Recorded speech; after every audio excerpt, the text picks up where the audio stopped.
Buenas tardes. Quiero confirmar si me están escuchando. Bueno, muchas gracias por la confirmación. Bueno, mi nombre es Sonia Elena Morales Ugarte. Soy médico psiquiatra del Hospital Arco Herrera. El tema que les voy a presentar el día de hoy es trastornos psiquiátricos post-COVID. Realmente el tema de... Quisiera primero iniciar el tema del preguntándonos primero si realmente podemos hablar ya de trastornos psiquiátricos, ¿no? En el contexto de la pandemia de COVID. Digo esto porque tanto la medicina como la psiquiatría tienden a patologizar, o sea, la mayoría de psiquiatras a veces tratamos de encasillarnos en un diagnóstico, en buscar un diagnóstico para el paciente, de alguna manera en ver si, como lo dice esta imagen, ¿no? Si es un diagnóstico de ansiedad, de estrés postraumático, de fobia, de un cuadro de pánico, ¿no? Un cuadro depresivo. Ahora, cuando les pongo la siguiente diapositiva, realmente son trastornos. ¿Por qué? ¿Por qué lo digo? Porque muchas de las características que se están viendo a nivel emocional y conductual en este contexto de la pandemia de COVID-19, aún falta mucho tiempo, ¿no?, para definir si llegan a ser trastornos. Lo digo porque, por ejemplo, para hablar de un trastorno de estrés postraumático, tienen que haber pasado aproximadamente 3 meses después de un suceso traumático, ¿no? Entonces, ahora ya ha pasado, digamos, esta pandemia llegó acá al Perú, por lo menos, en marzo aproximadamente, ¿no? El 17, 18 de marzo fue cuando se declaró el estado de emergencia, ¿no? Entonces, después de ello, estamos ya agosto, septiembre, quizás podemos ver algunos casos ya para especificar trastornos. Pero digo esto porque de alguna manera lo que sí vamos a ver con frecuencia son, por ejemplo, cuadros de duelos, ¿no? Duelos que no necesariamente son patológicos, duelos que son parte de alguna manera de épocas en la vida, ¿no? Sino que se están dando de una manera conjunta y de una manera que no se esperaba, ¿no? Entonces, yo quería empezar poniéndoles algunos ejemplos de lo que yo he podido ver en este contexto de la pandemia. Vamos a ver que las características que se pueden presentar en un cuadro que acuden a la consulta, ¿no? Puede ser en diferentes grupos etarios, ¿no? O sea, a diferentes edades, en niños, adolescentes, puede ser en adultos o personas adultas mayores, ¿no? Cada uno con sus características importantes de acuerdo a la edad. Por ejemplo, le pongo acá, me obsesioné con la tos de un vecino, ¿no?, que fuma, y comencé a tomar alprazolanes, llegué a tomar 10 alprazolanes por día. En este caso era un paciente, ¿no?, que de alguna manera escuchaba a su vecino que siempre había fumado y que siempre había tosido, pero él lo asoció al contexto que estamos viviendo. Y para él, pues, era un tormento escucharlo toser porque pensaba que se iba a contagiar, ¿no? Y comenzó a tomar deliberadamente las benzodiazepinas. Fíjense que eso no implica en sí el tema del contagio por COVID, ¿no? De que ya la persona esté padeciendo esta enfermedad, sino un tema ya mayor, ¿no? Todo lo que conlleva, ¿no? El miedo, vamos a ver posteriormente la culpa, ¿no? De todo esto que se está viviendo. Por otro lado, ¿no?, Dice, yo pensaba que todo el edificio estaba contaminado y cada vez que me tocaba salir a hacer la compra, me ponía histérico, ¿no? Era el caso de otra persona, ¿no? Que era la encargada de hacer las compras, un varón que se encargó en esta pandemia de hacer las compras y cada vez que tenía que bajar por el ascensor, porque vivía para mala suerte en el 8º piso, pensaba que muchas personas del edificio estaban contaminadas, ¿no? Y para él era un tormento, a veces iba por las escaleras, pero no siempre podía hacerlo, ¿no? Por las cosas que llevaba, porque tenía que hacer las compras y todo eso, ¿no? Entonces llegó a abrumarse mucho por esta situación. Miren qué importancia, digamos, si bien todo esto está aflorando a raíz de un virus, ¿no? Que ha venido,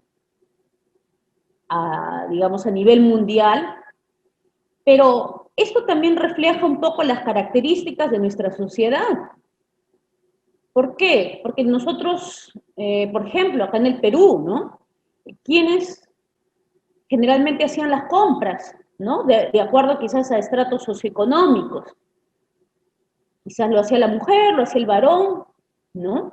Ahora, cuando uno sale a hacer las compras, por ejemplo, en el caso de mi propia familia, por ejemplo, yo era la que hacía las compras, ¿no? Hacía las compras y veía, ¿no? A las personas que iban a comprar, la mayoría eran varones jóvenes, ¿no? Varones jóvenes que estaban apoyando más a nivel familiar, ¿no? Porque antes quizás uno veía más adultos mayores, ¿no? Que se encargaban de ello, por ejemplo. Entonces, qué importante también es tener eso en cuenta, ¿no? Tener eso en cuenta para poder prestar atención a todo ello. Otro caso, por ejemplo, es el de, me tomaba pastillas para dormir el día antes de ir a las compras, luego a diario, luego cada pocas horas para evitar la crisis de ansiedad. Porque de alguna manera hay familias en las que, perdonen un ratito que acá el chat, no sé si me han puesto algo como no escucho, sí se me escucha, perfecto, ya. ¿Qué pasa en este aspecto? Hay muchas personas, ¿no? Que no les queda otra que tener que salir a hacer las compras, por ejemplo, en su casa. No hay opción, ¿no? Si tienen sus padres mayores, ¿qué queda, no? Es una, no hay otra alternativa, o bueno, por lo menos al inicio de esta pandemia, acá en el Perú me refiero, no la había, porque incluso el sistema, esto de delivery, recién se ha reiniciado hace un mes, 2 meses aproximadamente, ¿no? Entonces, mucha gente, ¿no? Le entraba esta angustia, ¿no? De poder salir y llegaban a crisis de pánico, ¿no? Que se podía evidenciar muchas veces en la emergencia, ¿no? En la emergencia de un hospital general o la emergencia de psiquiatría. Entonces, vamos a ver, como les dije, el tema de las vivencias relacionadas al COVID no solamente se va a definir en relación a tener la enfermedad, ¿no? O que algún familiar la tenga, o el duelo que es perder a un familiar, sino también todo lo que conlleva el nuevo estilo de vida, porque a raíz de ello vamos a tener un nuevo estilo de vida.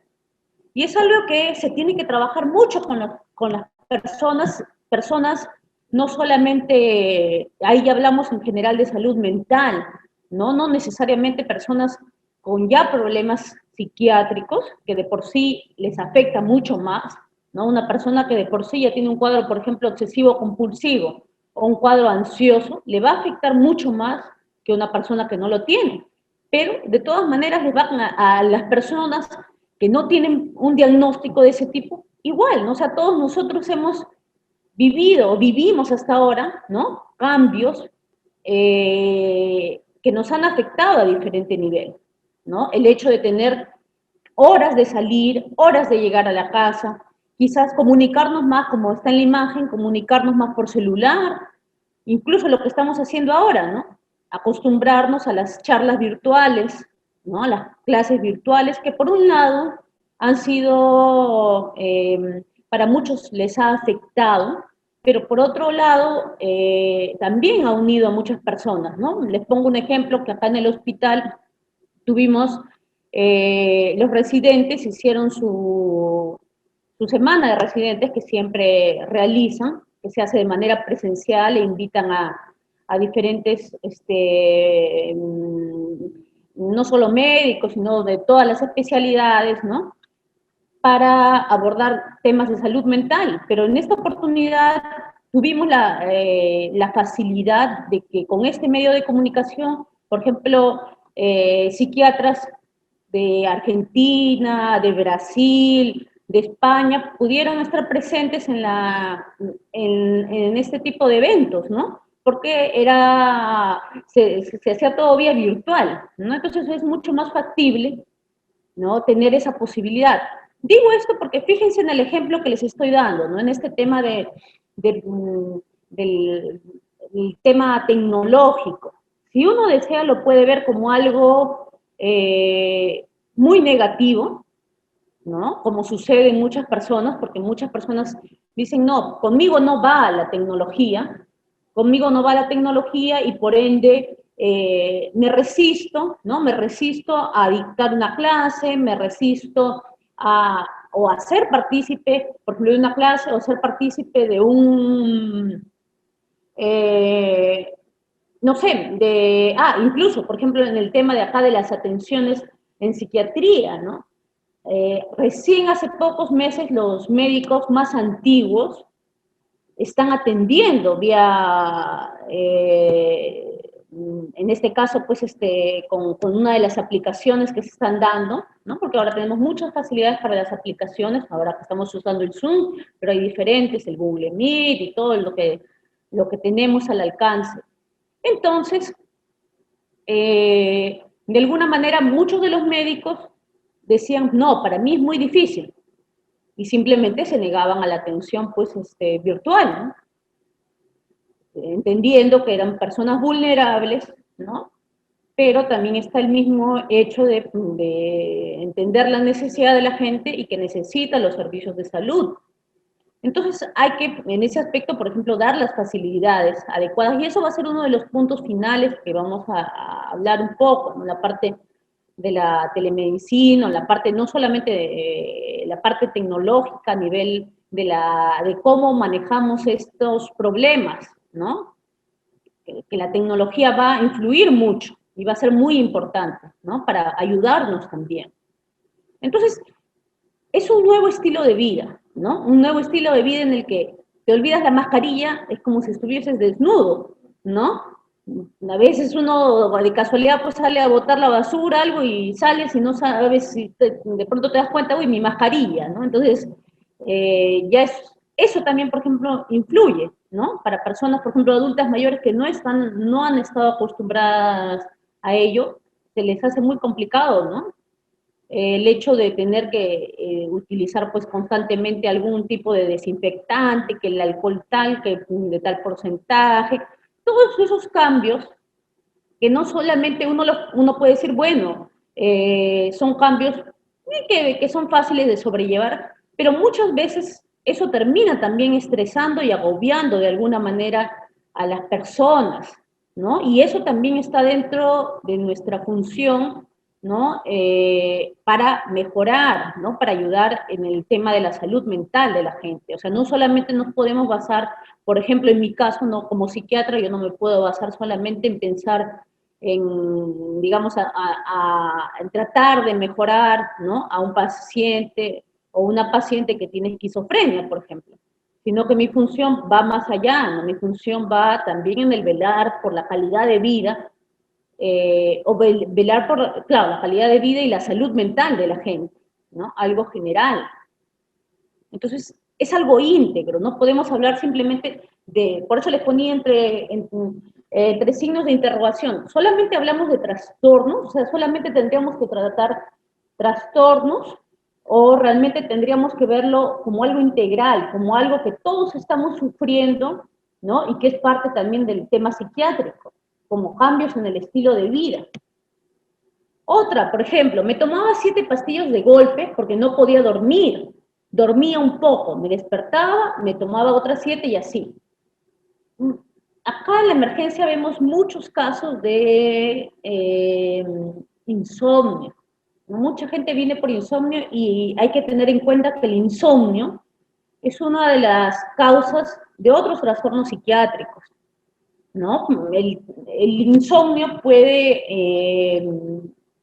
activar un cuadro ansioso, puede activar una depresión, puede activar un cuadro de bipolaridad, ¿no? No quiere decir que no haya otros factores, pero el tema el hecho de dormir bien es vital, ¿no? Y esto para todo, no solamente en el tema, el contexto de una pandemia, ¿no? Hay que velar porque el sueño sea adecuado. Esto no quiere decir que muchas veces se dice, tú tienes que dormir 8 horas, sí o sí. No necesariamente, ¿no? Las personas, cada una tiene su ritmo de sueño-vigilia, ¿no? Hay personas que les va muy bien, ¿no? Duermen 6 horas, pero bien dormidas y les va muy bien durante el día y tarde. Hay otras personas que durmiendo 8 horas todavía les falta sueño, ¿no? Hay gente que está acostumbrada a hacer su siesta. Entonces, cada uno va a tener su ritmo, pero lamentablemente este tema de la pandemia ha cambiado mucho el estilo del dormir.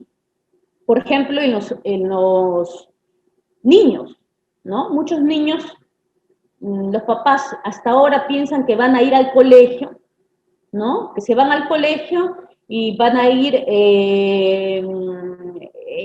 se tienen que dormir a eso de las 8 de la noche para ir al colegio a las 6 de la mañana. Y hasta ahora quieren que los niños se duerman a las 8 de la noche. Pero ahora ya no se levantan a las 6, sino se levantan a las 7:45, porque marcan su asistencia virtual 8, ¿no? Y mientras van marcando su asistencia virtual, algunos desayunan, por ejemplo. Entonces hay que ponernos en todos esos casos. No necesariamente, miren, por ejemplo, en el caso de los niños que les estoy diciendo, no necesariamente ese niño ya tiene que dormir a las 8 de la noche. Ese niño, en este contexto de pandemia, podría dormir un poco más tarde, porque se levanta más tarde, porque ya hay que aceptar nuevos estilos de vida. Ya no es lo mismo. No podemos intentar vivir como antes de la pandemia. No es posible, hay que hacer una aceptación radical, ¿no? Que es lo que se trabaja en una de las terapias, por ejemplo, la terapia dialéctica conductual, ¿no? En la que se trabaja mucho el tema de aceptación radical, aceptar lo que corresponde, o sea, lo que no va a ser muy difícil cambiarlo. Entonces hay que vivir esto, ¿no? Porque mucha gente, también está ese tema, muchos me preguntan, ¿es posible estar diciéndole cuando esto pase? Puede ser, pero realmente esto tiene, cuando esto pasa, ¿a qué se refiere uno cuando esto pase? Realmente, cuando esto pase, ¿va a volver a ser lo mismo que antes? Ya no va a ser lo mismo que antes. Eso es lo que hay que tener claro. Hay cosas que ya no van a ser las mismas que antes, ¿no? Por ejemplo, el hecho de el mismo saludo que antes salíamos y nos dábamos un beso, ¿no? En la mejilla. Yo creo que eso ya no se va a dar, probablemente incluso pasen 2, 3, 4 años. Entonces son características sociales que van a variar, ¿no? Son características sociales que van a variar y que hay que hacer un trabajo en todos los aspectos. Yo sé que acá somos un grupo no solamente de personal de salud, creo que también hay docentes, ¿no?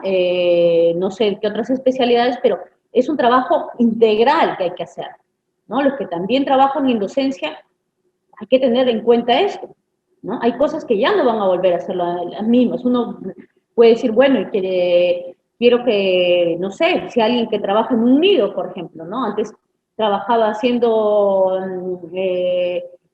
cantándole a mis niños, y mis niños pues al final se abrazaban, ¿no? Cosas así. Ya eso probablemente no se dé por mucho tiempo, ¿no? Y no sabemos si se vuelva a dar. Por ende, entonces hay que trabajar un tema de que eso por ahora no va a ser así y no podemos decir cuando esto pase, ¿no? Simplemente hay que ser, trabajemos ahora lo que tenemos, ¿no? ¿Cómo estamos viviendo? Otro ejemplo, por ejemplo, todos estos meses me he cuidado mucho. Hacía todo un ritual al entrar a mi casa, pero siempre me daba cuenta que había fallado en algo y decidí hacer mi propio aislamiento. Esta es una paciente que yo tengo, que ella estudia medicina, por ejemplo, y eh, había llevado sus clases virtuales, todo, su familia, pues prácticamente no salía para nada. 2 veces creo que salió por ahí a la tienda, ¿no? Entonces, ella había sido diagnosticada previamente de trastorno obsesivo compulsivo. Ya ella llevaba conmigo tratamiento. Pero me dice, ¿sabes qué? Abrieron el mall tal y después de 15 días mi mamá me dijo, vamos, se fueron con su hermano, ¿no? Los tres, y se fueron al mall. Me dice, todo estuvo bien hasta que de pronto me toman la temperatura, y para ese entonces tomaban la temperatura pues en la frente, no tanto en la muñeca, ¿no? Entonces, ella dice que con el termómetro, ¿no? Le rozan el cabello, y al rozarle el cabello, ella se quedó con la idea de que su cabello estaba contaminado y que de casualidad ya se agarró y probablemente ya había adquirido el virus. Había adquirido el virus y por ende decidió hacer, llegó a casa y dijo, yo estoy con un coronavirus, me voy a encerrar en mi cuarto. Pero su mamá le dijo, no, pero ¿cómo vas a tener? No, déjame que yo me voy a encerrar en mi cuarto, y así lo hizo. Permaneció, ella dijo, permaneceré 2 semanas en mi cuarto, y así permaneció aislada. No tuvo ningún síntoma ni nada. En un momento sí, dijo, me duele un poco la garganta. Pero pues no, muy raro que haya tenido el tema del virus, ¿no? Otro, por ejemplo, he perdido toda mi vida previa. Ahora solo prefiero comer y comer. También se han dado muchos problemas alimentarios. Les estoy poniendo esto porque en realidad yo podría hacer una lista de patologías, ¿no? Como en cualquier otra exposición que se hace. Patología, a ver, vamos a ver qué es el trastorno de estrés postraumático, qué es el trastorno de adaptación, ¿no? Pero creo que yo creo que es más las vivencias diarias, cómo las podemos manejar. Les pongo este ejemplo en el tema de los hábitos alimentarios. ¿Por qué? Porque también los hábitos alimentarios han cambiado mucho con este tema de la pandemia. O bien, económicamente, quizás hay menos para comer, o también hay gente que se ha abocado, está más tiempo en casa y se ha abocado totalmente, pues, ¿no? Es un pasatiempo el hecho de comer, ¿no? Entonces, también hay mucha gente que viene por problemas de que está comiendo mucho, ¿no? A darse atracones, bueno, llegan a veces algunos a darse atracones, definitivamente los problemas de conducta alimentaria en relación a la bulimia también han aumentado, ¿no? El darse atracones, a veces conductas purgativas, de vomitar, usar laxantes y todo ello también, ¿no? Ahora, a pesar de eso, a pesar de que hay cambios en los ámbitos alimentarios, podríamos decir que eso también nos ha hecho ver un poco el tema de que el hecho de que las personas cuando salíamos, ¿no? Normalmente nuestros hábitos, sobre todo las mujeres, pues era más el tema de quizás vernos mejor, hacernos, no sé, laseados, no sé, ponernos más joyas y todo eso. Ahora como que el mismo hecho de estar más sencillo, ¿no? Es algo más común, y hasta se podría decir, hasta la moda va por ese lado, ¿no? No está de moda ahora, ¿no? Se ve un poco raro a veces usar tacos o cosas así, ¿no? Digo esto porque eso también influye en la salud mental de la gente, ¿no? Porque hay mucha gente que basaba su salud mental en el tema externo, en cómo se veía.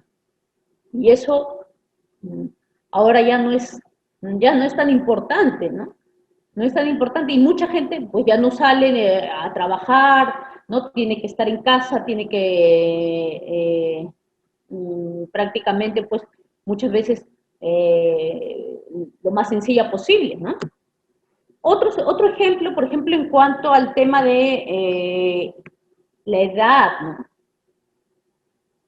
Este ejemplo que les voy a poner es un ejemplo de un señor, ¿no? Que tiene una empresa de plásticos.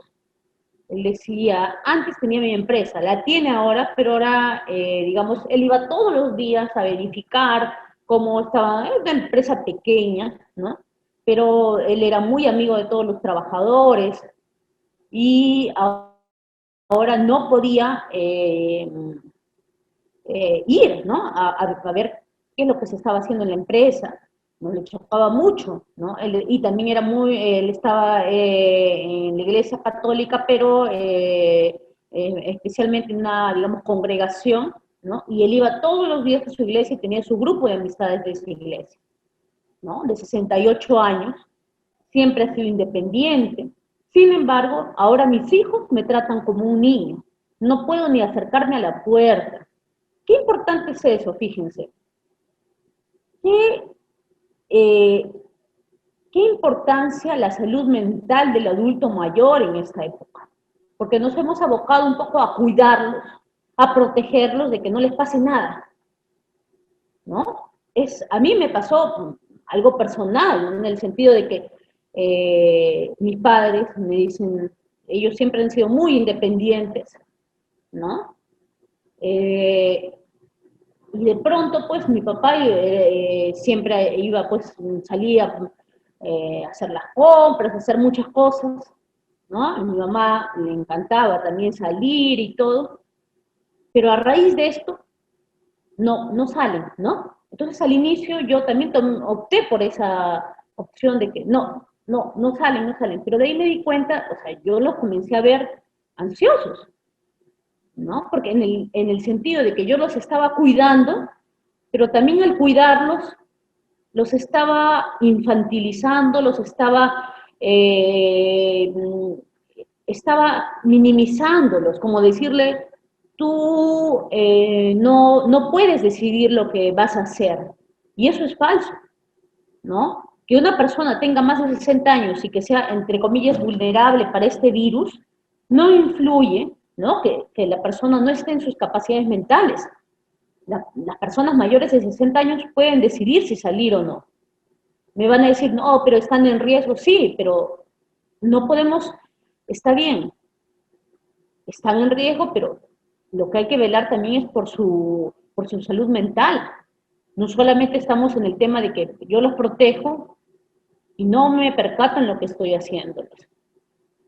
Entonces,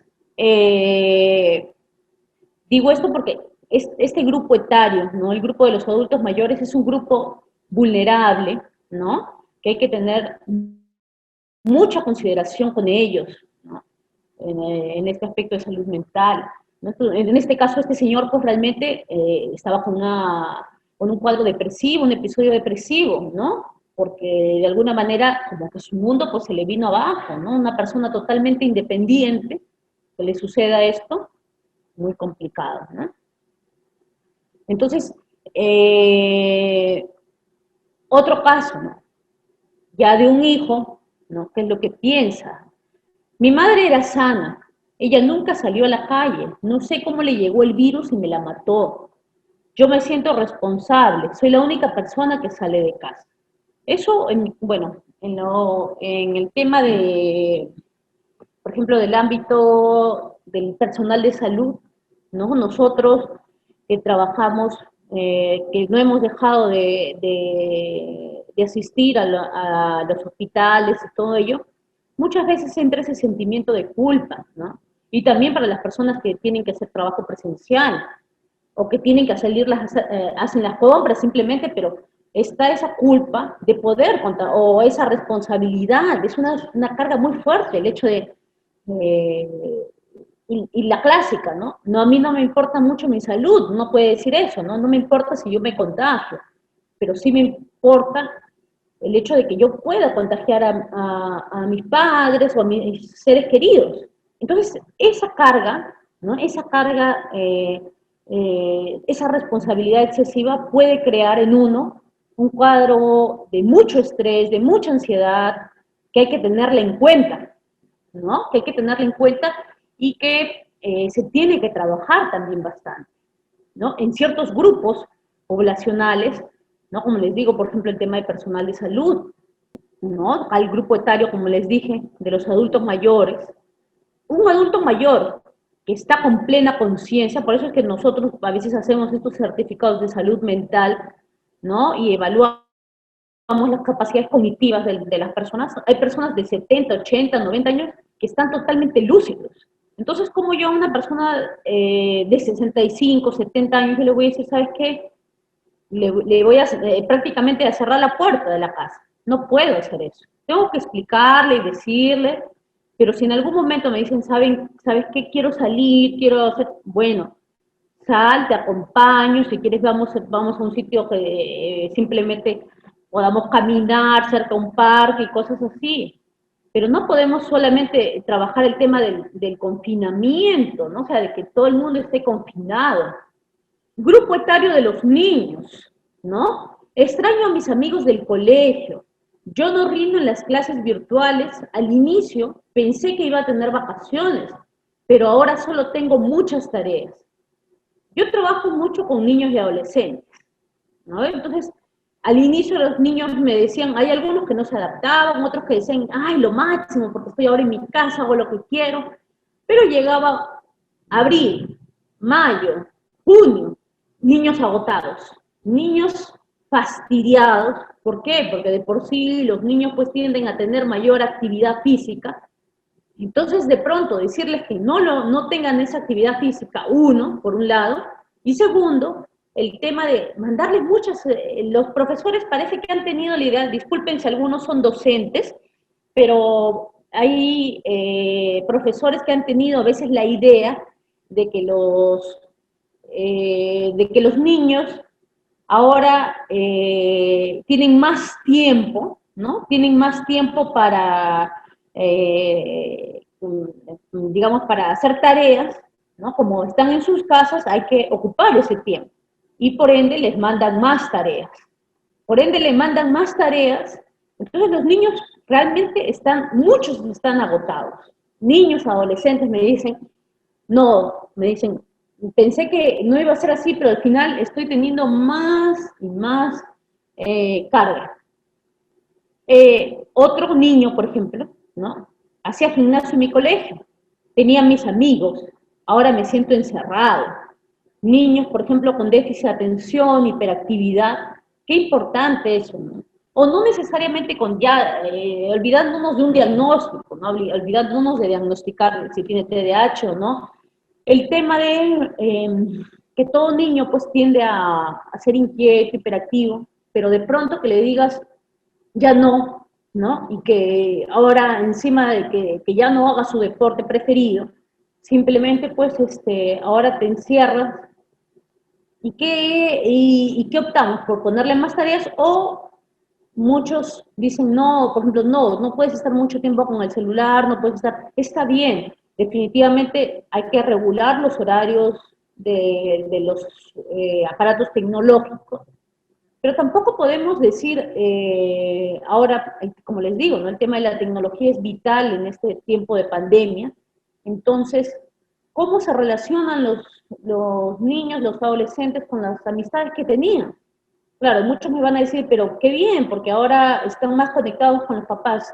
Sí, es verdad, están más conectados con los papás, pero también hay que tener en cuenta que un adolescente necesita socialmente el hecho de conectar con otras personas, por ejemplo, ¿no? Entonces, hay que también tener en cuenta ese aspecto.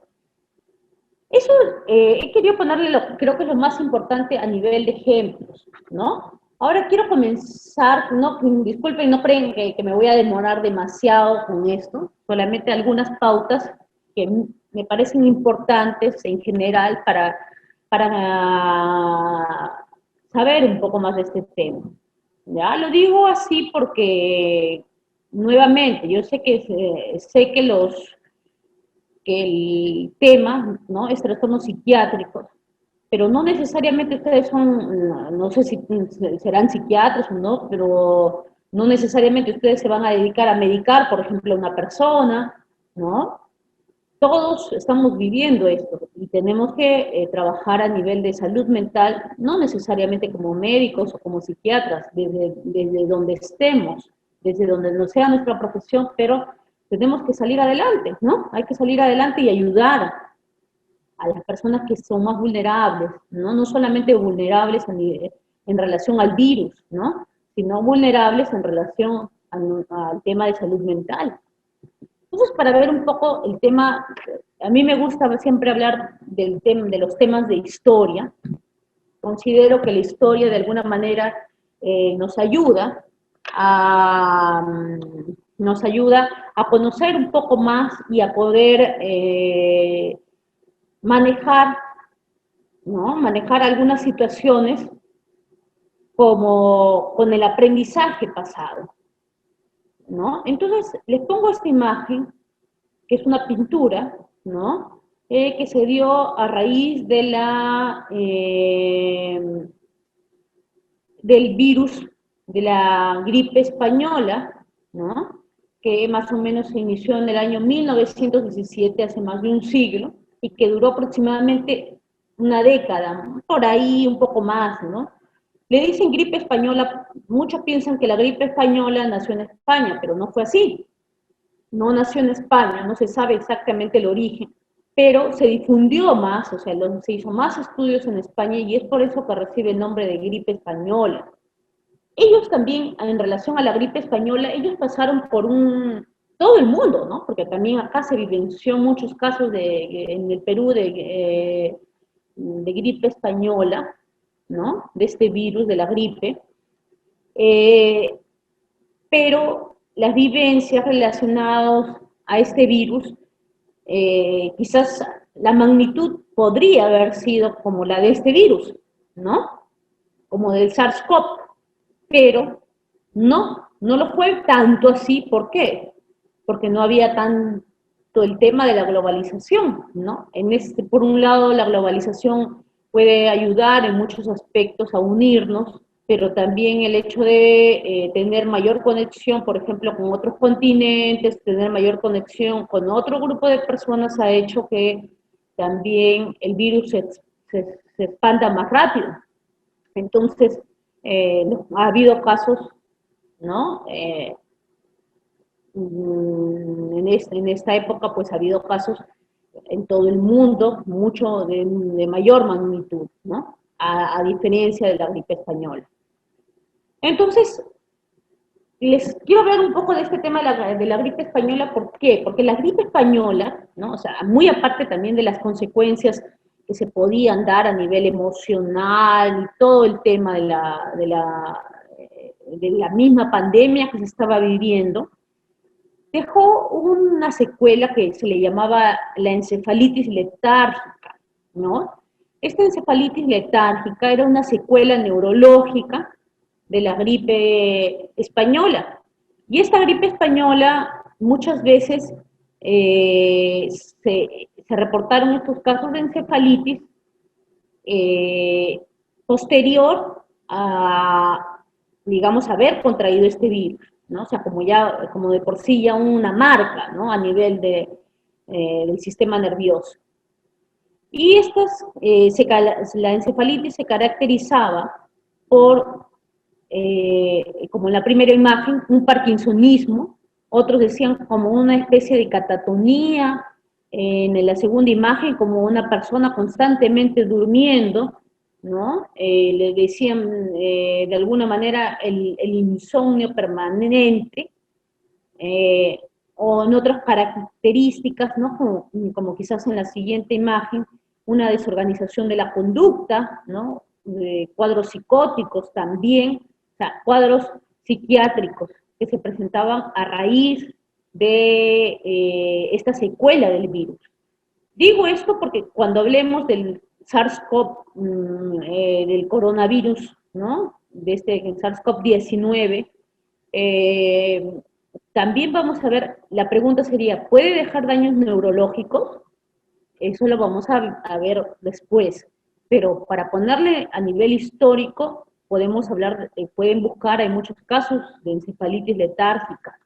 Incluso se hizo una película en relación a esta encefalitis letárgica.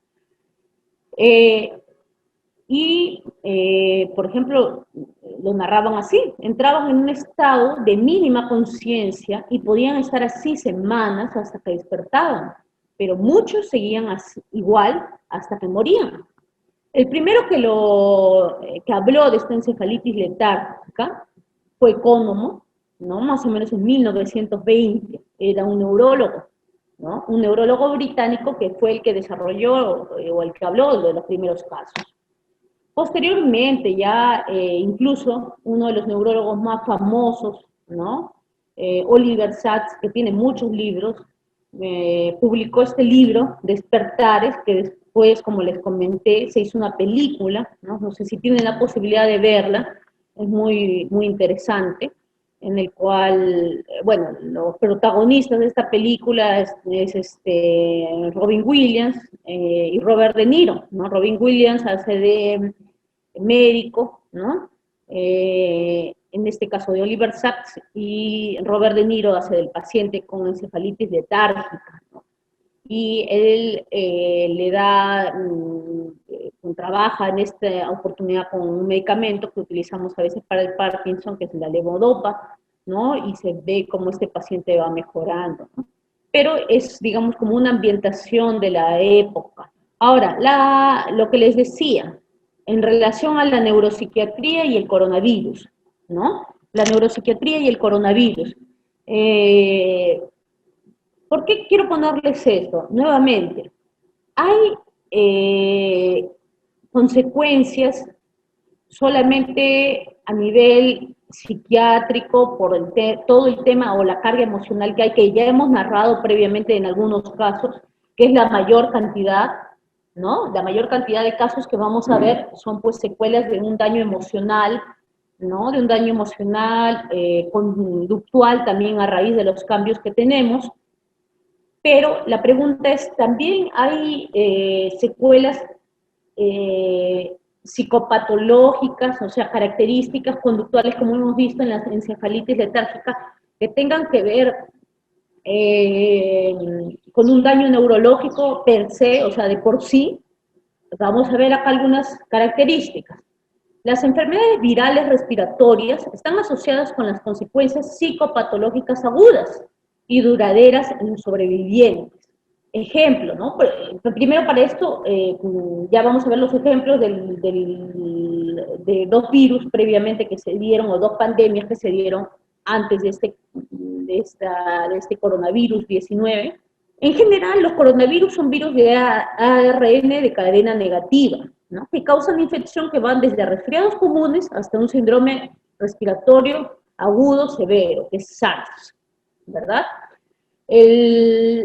Ahora, hay varios coronavirus, ¿no? Hay coronavirus, por ejemplo, se han podido leer algunos artículos que hablan, por ejemplo, de los coronavirus en gatos o en perros, ¿no? Que de alguna manera son de otro tipo, ¿no? Pero que se pueden dar en el ser humano. La exposición al coronavirus también se ha implicado en enfermedades neuropsiquiátricas durante y después de los brotes de lo que se dio a nivel del síndrome respiratorio agudo severo y del síndrome respiratorio del Medio Oriente. ¿Por qué les pongo esto? Porque ustedes me van a decir, pero háblame del coronavirus actual, no me hables del anterior, de los anteriores. Lo que pasa es que no podemos hablar de algo actual, ¿no? Por ahora, porque recién se están haciendo estudios sobre esto. La mayoría de estudios que les voy a presentar, sí, están hechos en la China, porque ellos fueron los primeros en detectar los casos, ¿no? Aparentemente ahí es donde se originó y ahí habría una posibilidad mayor de estudio. Pero aún es una etapa muy temprana de esta pandemia, como para decir claramente las secuelas a nivel neurológico. Pero sabemos por otros coronavirus que ya han traído consecuencias neuropsiquiátricas, sí. Entonces, para hablar un poco, les pongo esto porque es importante a veces conocer, ¿no? En relación a los coronavirus, que les digo que de alguna manera pueden provocar desde síntomas leves hasta síntomas graves, como el SARS, que es el síndrome respiratorio agudo severo. Tenemos epidemias recientes que se han dado a nivel de coronavirus, es el que se dio en el 2012 en Arabia Saudita, que fue identificado por primera vez allá en Arabia Saudita en el 2012, más de 800 muertos en Medio Oriente. Aparentemente, algunos dicen que se dio de los dromedarios, ¿no? De los camellos, por ejemplo, a los humanos, otros dicen que también se dio de los murciélagos, ¿no? Aún no se sabe bien. Tenemos el SARS, el SARS-CoV, perdonen, creo que acá hay una pregunta, es que mayor prevención del SARS-CoV-19. Ya. Al final no se preocupen que voy a contestar las preguntas y me van poniendo las preguntas que se les pueden planteármelas en el chat, por si acaso, y con mucho gusto, al final de la exposición las resolvemos, ¿ya? Entonces tenemos el síndrome respiratorio, el SARS-CoV, ¿no? Que se dio en el 2003, ¿no? Que hubo también casos acá en Perú, y los primeros infectados también se vieron en la China, ¿no? Cerca de 650 muertos en China, en Hong Kong y Hong Kong, ¿no? Más o menos entre el 2002 al 2003. Aparentemente también sería de murciélagos a humanos. Un momentito, que no sé por qué. Allá. Otro aspecto en relación a la nueva cepa que estamos viviendo ahora. Sabemos que se identificó el año pasado, ¿no? Aproximadamente entre noviembre y diciembre en Wuhan, China, y ya pues tenemos miles de casos, millones, mejor dicho, ¿no? Aparentemente el mercado del pescado de Wuhan sería el foco de la epidemia, aunque hay muchas teorías al respecto. Algunas revisiones extranjeras sobre el tema. Con respecto al factor de riesgo relacionado con la psicopatología, ¿no? De manera consistente con estudios epidemiológicos previos, se ha encontrado definitivamente que las mujeres y los pacientes con diagnósticos psiquiátricos previos positivos sufrieron más en todas las dimensiones psicopatológicas. Esto es en cuanto, no me refiero, ustedes me van a decir, no, pero el virus no afecta mucho, o no, digamos, no es que no afecta mucho, digamos, la mortalidad es menor en la mujer. Claro, el virus, estamos hablando en general, pero estoy hablando de los cuadros psicopatológicos, o sea, de los problemas psicopatológicos que se están dando, ¿no? De los problemas psicopatológicos que se ha visto, ¿no? Que con más frecuencia se dan en mujeres, ¿no? Y personas, como les dije, ¿no? Con psicopatología previa, personas con cuadros obsesivos compulsivos, con cuadros ansiosos, depresión, definitivamente van a tener cuadros mayores, ¿no? En esta época de pandemia, ¿no? Los pacientes ambulatorios mostraron mayor ansiedad y trastornos del sueño, ¿no? Mientras que la duración de la hospitalización se correlacionó inversamente con el trastorno de estrés postraumático, la depresión, la ansiedad y la sintomatología obsesiva compulsiva. O sea, es decir, lo que vemos más en consulta ambulatoria, ¿no? Esto, la mayoría de estas, siempre yo pongo acá la fuente donde pueden ustedes sacar la información. De hecho, las diapositivas también les queda para ustedes, pero si quieren tener más información sobre estos artículos, lo pueden encontrar, ¿no? Este es de la revista Brain, definitivamente de hace poco, ¿no? Porque la mayoría pues son temas, pues, tiene que ser sí o sí de este año, porque el año pasado, pues, no había pandemia, ¿no? Entonces, estos cuadros, los cuadros que vemos en consulta ambulatoria, ¿no? Para los que trabajamos en salud mental, son cuadros de mayor ansiedad y problemas del sueño, como les dije. Si vemos cuadros de hospitalización, en este caso, si es que se da, ¿no? O cuadros más severos, digámoslo así, se podría ver en cuadros de ya depresión más severa, ¿no? Ansiedad, TOC, o estrés postraumático de ser el tiempo ya mayor de 3 meses, ¿no? Los coronavirus pueden inducir secuelas psicopatológicas a través de la infección viral directa del sistema nervioso central. O sea, hay dos formas de que los coronavirus en general puedan causar un daño a nivel neurológico. Puede ser afectando directamente a estas células, ¿no? A neuronas del sistema nervioso central o a través de una respuesta inmune. Este es un estudio que ustedes lo pueden ubicar de Wu, o sea, es chino. La mayor parte de estos estudios van a ser de China porque ellos iniciaron la pandemia y es donde más se encuentra. Entonces, esta segunda causa, la respuesta inmune, es importantísima, ¿no? La respuesta inmune porque hemos visto esa tormenta de citoquinas, ¿no? Que es la que puede causar daños no solamente neurológicos, cardiológicos, o sea, lo que se ha reportado más es a nivel cardiovascular, ¿no? Esta tormenta de citoquinas tan fuerte y a nivel, por supuesto, el primer daño que causa es a nivel pulmonar, ¿no? Pero también esta respuesta exagerada, ¿no? Esta respuesta de citoquinas de nuestro organismo también puede dañar el sistema nervioso central. Los estudios clínicos post-mortem, animales, in vitro y de cultivo celular demostraron que los coronavirus son potencialmente neurotrópicos. ¿Qué quiere decir neurotrópicos? Que tienen mayor, digamos que les gusta más el sistema nervioso central, ¿no? Tropismo quiere decir atracción, ¿no? Entonces, son potencialmente atractivos hacia el sistema nervioso, neurotrópicos, y pueden inducir lesiones neuronales. Lo pueden encontrar en este artículo de Desforges y colaboradores del 2019, porque esto fue de los coronavirus previos, ¿no? En estudios, digamos, en laboratorio. La información actual sobre la inflamación en psiquiatría sugiere que la perturbación del sistema inmunitario provocada por la infección podría fomentar específicamente la psicopatología, lo que se suma ya de por sí al estrés psicológico de sufrir una enfermedad potencialmente mortal y a la inflamación asociada al estrés. Qué importante es esto, ¿no? Porque uno, claro, nosotros, por ejemplo, en el contexto de la psiquiatría, de la salud mental, muchas veces cuando hablamos nos invitan a hablar de este tema del COVID, ¿no? O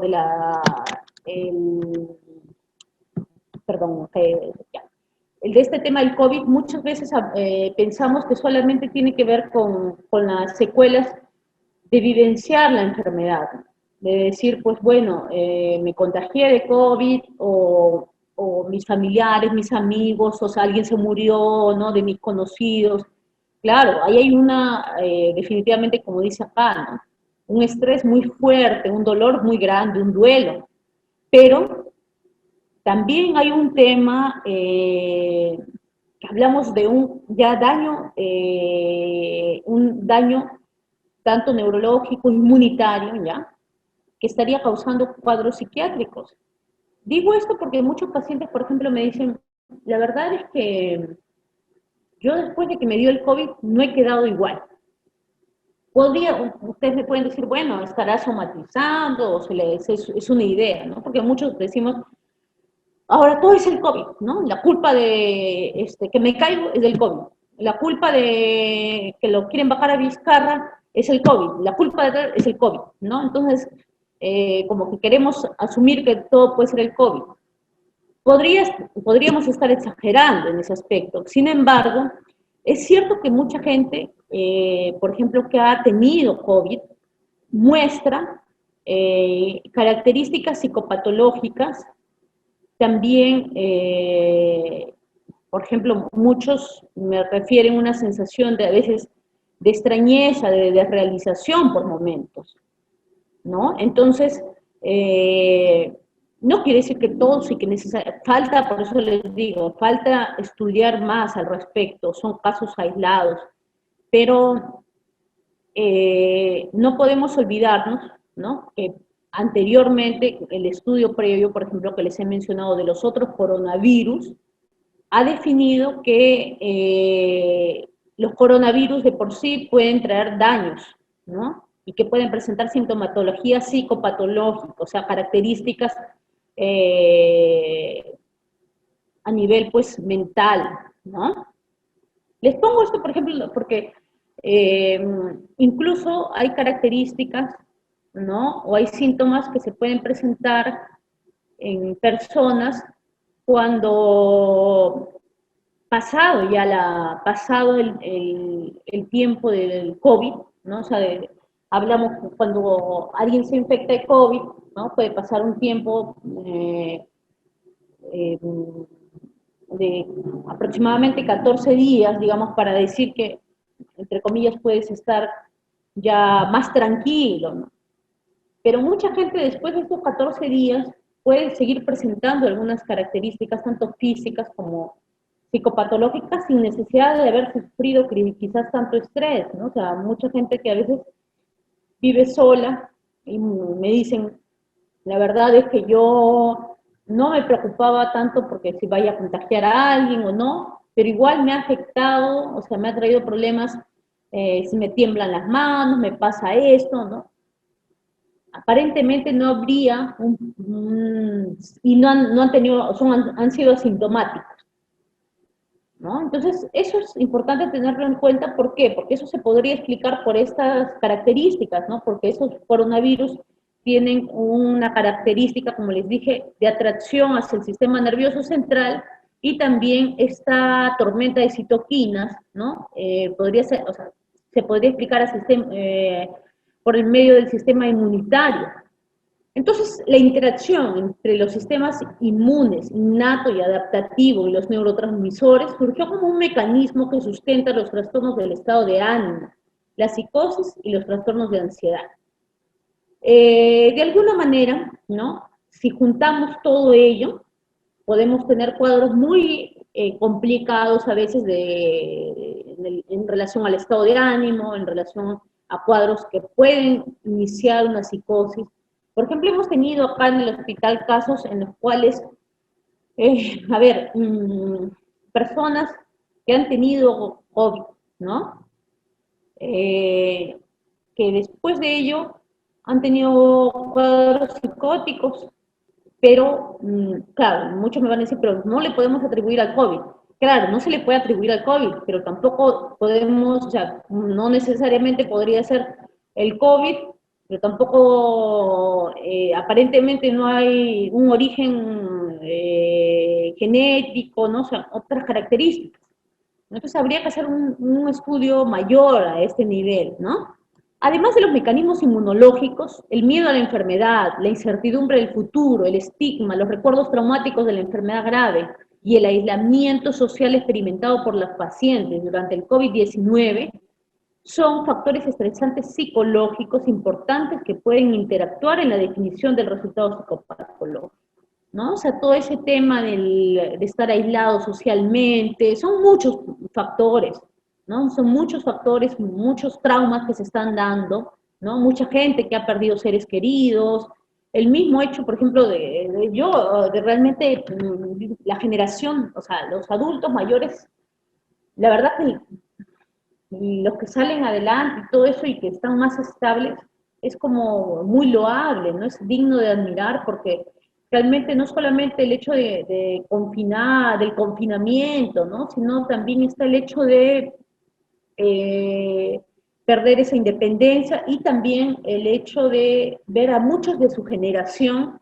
fallecer, ¿no? Ver a muchos de su generación, muchas personas adultas mayores, pues estas noticias de que la semana pasada falleció mi amigo del colegio, falleció tal persona, ¿no? De por sí ya quizás en este grupo etario el temor a la muerte a veces es mayor, ¿no? O la ansiedad, ¿no? Por ciertas situaciones, ansiedades anticipatorias, miedo a que vaya a pasarme algo, a tener una enfermedad, hipocondriasis, son frecuentes en adultos mayores, pero con este tema de la pandemia, realmente pues yo me saco el sombrero por muchas de estas personas porque la situación ha sido mucho más complicada para ellos, No digo que para, digamos, para, no sé, digo, para mi generación también, definitivamente hay gente que relativamente, uno puede ser relativamente joven, ¿no? Que no está dentro del grupo de vulnerabilidad, también ha fallecido, ¿no? O ha entrado en grupos o en casos severos, pero en los adultos mayores pues ha sido algo terrible, ¿no? Entonces, teniendo en cuenta los escasos estudios preliminares sobre el COVID-19 y considerando la evidencia previa sobre el síndrome agudo respiratorio severo y el síndrome del Medio Oriente, existe la hipótesis de que los sobrevivientes del COVID-19 mostrarán una alta prevalencia de afecciones psiquiátricas emergentes, que pueden incluir trastornos del estado de ánimo, trastornos de ansiedad, de estrés postraumático, insomnio. Entonces, eso tiene para largo. Muchos, hay que tener mucho cuidado, porque muchos dicen, esto va a ser una epidemia psiquiátrica, y hasta muchos de mis colegas dicen, disculpen, van a decir, pues, qué poco humanos son, dentro de, a veces del grupo de psiquiatras, ¿no? Dicen, ahora vamos a tener más trabajo. Realmente eso tendríamos que preguntárnoslo siempre, ¿no? Si es que eh, necesariamente necesitan todas estas personas intervención psicológica o psiquiátrica. No todas las personas lo necesitan. Digo esto porque, claro, yo les podría, ustedes me van a decir entonces, oye, pero tú eres psiquiatra y estás diciendo lo contrario. Pues sí, sí, porque la idea, o sea, por lo menos mi idea, es que las personas no necesiten para vivir o para ser felices o para vivir tranquilos, de tener siempre un psicólogo, psicóloga, psiquiatra, ¿no? No necesariamente, ¿no? Sí, claro que en algunos casos se va a requerir, pero no siempre, la idea es que mm, muchas cosas se puedan manejar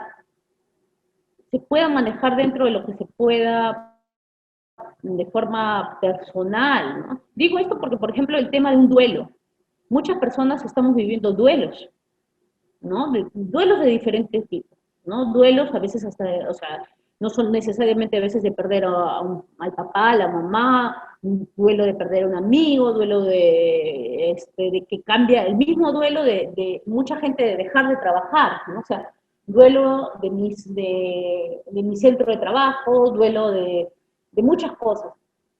Pero todo, entonces, todo, podríamos decir, entonces todas las personas que pasan por un duelo necesitan una intervención de psicoterapéutica, no necesariamente. Por eso es importante que todos podamos trabajar un poco estos temas de salud mental, no necesariamente psiquiatras o psicólogos, ¿no? No solamente nosotros, no en general, ¿no? Porque muchos vamos a tener cuadros de duelo que no necesariamente tienen que ver con, o sea, o no necesariamente necesitan una intervención. ¿Ya? Entonces, vamos a ver definitivamente que va a haber mucha prevalencia de cuadros que pueden ser psiquiátricos o no, pero el tema es que de por sí ya va a haber un cambio, y eso es lo que hay que trabajar. Entonces, a pesar de la posible infiltración cerebral, la tormenta de citoquinas implicada en la respuesta inmune a los coronavirus puede causar síntomas psiquiátricos al precipitar la neuroinflamación. Como les dije, o sea, el mismo virus de por sí puede dañar el sistema nervioso, pero también esta tormenta de citoquinas, quiere decir, el mismo hecho de que nuestro cuerpo comience a protegerse, liberando citoquinas, protegerse del virus, ¿no? Puede hacer que dañe también el sistema nervioso central, así como sucede en el pulmón, ¿no? Que no necesariamente a veces es por el mismo virus, sino es por la tormenta de citoquinas que se da posterior a la entrada del virus. Algunas revisiones en Perú. Definitivamente las revisiones que se están dando a nivel, por lo menos de psiquiatría, son prácticamente revisiones de artículos a nivel mundial, ¿no? Sobre todo de China, nuevamente lo digo. Uno de los médicos psiquiatras que está trabajando más este tema del impacto de la pandemia del COVID-19 en la salud mental es el doctor Jeff Warkaya del Hospital Almenara. Él ha publicado este artículo de revisión, por lo mismo dice artículo de revisión, ¿no? Él ha hecho una revisión de otros artículos, ¿no? Para ver consideraciones sobre la salud mental en la pandemia de COVID-19.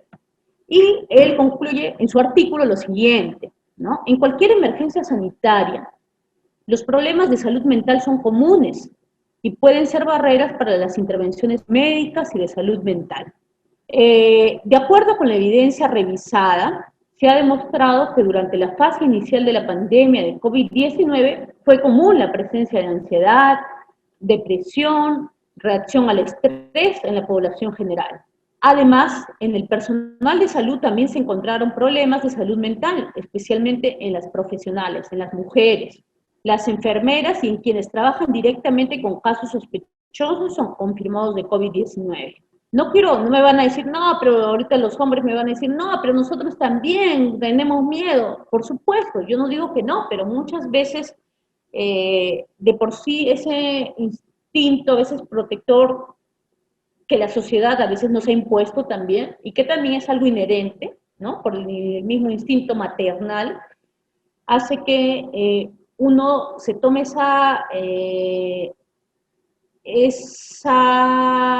digamos, ¿cómo le podríamos decir? Una especie de protectores, ¿no? O protectoras, ¿no? De nuestra familia, ¿no? Somos las protectoras de nuestra familia y las que trabajamos en el campo de la salud, definitivamente tenemos mucha carga en ese tema, ¿no? Los varones también, no quiere decir que no, pero en los estudios que se ha hecho se ha verificado que es mayor esta angustia en las mujeres. Para lograr controlar la pandemia de COVID-19 en el Perú, se requiere un manejo adecuado e integral de la atención en salud mental. Qué importante es eso, ¿no? O sea, miren, por ejemplo, les pongo acá el caso del hospital, ¿no? Del Arco Herrera. El Arco Herrera, lamentablemente, digo esto, lamentablemente, por este tema de la pandemia se cerró la consulta externa, ¿no? Se cerró prácticamente los pases a los pabellones y todo ello. Sin embargo, la población, la demanda de la población no ha bajado, ¿no? O sea, la población más bien demanda más atención.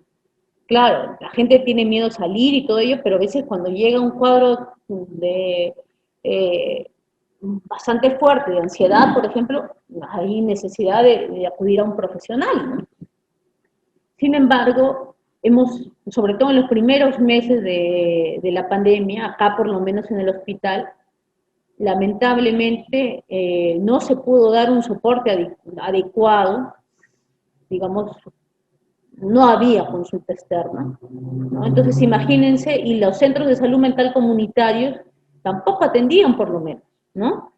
Algunos parece que sí, ¿no? Pero no de la manera, pues, creo que este tema de la teleconsulta, del telemonitoreo, han venido posteriormente, ¿no? Han venido posteriormente para bien, ¿no? Para bien, pero quizás desde antes hubiese sido ideal, ¿no? Poder trabajarlo, ¿no? Poder trabajarlo porque hay mucha gente que en meses de abril, mayo, situaciones muy complicadas, ¿no? Situaciones muy, muy complicadas, en personal de salud también, ¿no? Tuvimos nosotros en la asociación psiquiátrica, eh, se pidió voluntarios, ¿no? Psiquiatras que quisieran atender a colegas médicos y a sus familiares, ¿no? Entonces varios accedimos a ser voluntarios, ¿no? Y realmente los casos que hemos visto han sido muy duros, ¿no? Muy, muy duros. He tenido pacientes que, bueno, son compañeros en realidad, ¿no? Que de alguna manera, por ejemplo, infectólogos, neumólogos, intensivistas, geriatras, la han pasado muy, muy mal, ¿no? O sea, muy mal, considerando que de por sí, a veces, a veces los médicos por ahí también tenemos nuestras características un poco excesivas ya de por sí, ¿no? Entonces, ahora, yo me refiero a no me vayan a decir, no, pero no solamente son los médicos, por supuesto, y estoy valido, claro, el tema de que muchos profesionales de la salud en general, licenciados en enfermería, personal técnico en enfermería, por supuesto que sí, también, o sea, todos estamos en este grupo, ¿no? Sino que les pongo estos casos porque más he visto casos ahorita de médicos porque yo he estado apoyando de forma voluntaria digamos, al colegio médico para poder atender colegas, ¿no? Entonces, es los casos que yo más he visto, ¿no? Pero también, definitivamente, pues hay de otras profesiones. Ahora, hay otro artículo que también el doctor Lozano, ¿no? También un artículo de revisión, ¿no? Que habla del impacto de la epidemia del coronavirus en la salud mental del personal de salud y en la población general de China. ¿Y qué dice él, no? Por ejemplo, hay preocupación de las personas expuestas al virus en el transporte público, la preocupación por los retrasos en los horarios del trabajo, la preocupación por la privación de sus ingresos económicos, pueden explicar los niveles de estrés. Los niveles de estrés psicológico pueden estar influenciados también por la disponibilidad y acceso a los servicios de salud, a la eficiencia del sistema de salud y a las medidas de prevención y control adoptadas por el gobierno contra la situación epidémica. Realmente, qué importante es esto, ¿no? Porque de alguna manera es como que ha pasado, o sea, sobre todo estos primeros meses, marzo, abril, no, marzo no tanto, abril, mayo, junio, julio, realmente han sido meses muy complicados porque nuestro sistema de salud tampoco, nuestro sistema de salud colapsó, ¿no? Colapsó por varios factores, ¿no? Colapsó, uno, porque mucha gente, digamos, el personal que teníamos antes, muchos eran de población vulnerable y se tuvieron que ir a sus casas, ¿no? Quedamos menos gente, que por otro lado, el tema de las condiciones del sistema de salud salieron a flote, más nuestro sistema de salud, ¿no? Donde como que se hacen las cosas a medias, ¿no? O tratando de tapar huecos, ¿no? Sin una mayor visión a futuro, ¿no? Esa es la característica, sobre todo, de nuestro sistema de salud acá en el Perú, ¿no? Y bueno, imagínense en China que lo colocan así, ¿cómo será acá en Perú? ¿No? Entonces, los resultados de este estudio del doctor Lozano sugieren las siguientes recomendaciones para futuras intervenciones. Prestar una mayor atención a grupos vulnerables, como jóvenes, ancianos, mujeres y trabajadores migrantes. ¿Por qué? Por ejemplo, trabajadores migrantes en el sentido de que muchas veces el tema del trabajo es complicado. La accesibilidad a los servicios de salud, fortalecer el sistema de salud pública para el manejo eficiente de la epidemia del COVID-19. Brindar una planificación estratégica nacional y coordinación para brindar una intervención psicológica a través de la atención por telemedicina, por ejemplo. Ahora recién, como les digo, ¿no? O sea, muchos, y también la gente se está acostumbrando a esto, ¿no? Se está acostumbrando al tema de tener consultas, ¿no? Vía tecnológica, digámoslo así. Organizar un sistema de prevención integral con monitoreo epidemiológico, pruebas de detección, intervención dirigida a los grupos objetivos y su derivación para reducir el estrés psicológico y prevenir los problemas de salud mental. Que es un poco lo que se trabajó, como les dije, ¿no? En esta iniciativa de la Asociación Psiquiátrica para poder apoyar a los colegas, por ejemplo, ¿no? Yo no sé, quizás entre ustedes también, el tema de, no sé, quizás de otras profesiones también lo han hecho, ¿no? Un trabajo de apoyo mutuo, ¿no?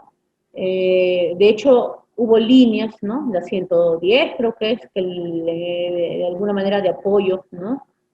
¿No? Pero como que fomentarlo un poco más y también que sea de fácil acceso, porque incluso muchas de estas intervenciones estaban saturadas, ¿no? Entonces no era factible que se realicen. Disculpen. Algunas características de las consultas psiquiátricas en la pandemia, como les dije, vamos a tener incisivas, ansiedad, depresión, trastornos de estrés postraumático. Les pongo trastornos de estrés postraumático porque por el tema del tiempo, ¿no? Por el tema del tiempo, porque para ello tiene que haber pasado 3 meses para hablar de estrés postraumático, ¿no? No hay que, de hecho, una persona que pierde a un familiar, por ejemplo, si alguien pierde a su papá, a su hermano, eh, no podemos hablar después de un mes de que ya se tiene trastorno de estrés postraumático, para nada, ¿no? Es un duelo todavía, es un duelo, y el estrés postraumático, digamos, podríamos diagnosticarlo si han pasado después de 3 meses de ello, ¿no? Y que tenga las características que debe cumplir el trastorno de estrés postraumático. El trastorno de estrés postraumático debe cumplir criterios como, uno, que se haya tenido un cuadro estresor, ¿no? En este caso, por ejemplo, la muerte de alguien, eso es uno, que a raíz de eso genere mucha angustia, mucha ansiedad, recuerdos vívidos, a recordar esa situación y tratar de evitar conductas evitativas relacionadas a ese evento. Por ejemplo, si yo he perdido algún familiar en el hospital Rebagliati, evitar pasar por el hospital Rebagliati porque me trae muchos recuerdos. ¿Qué más?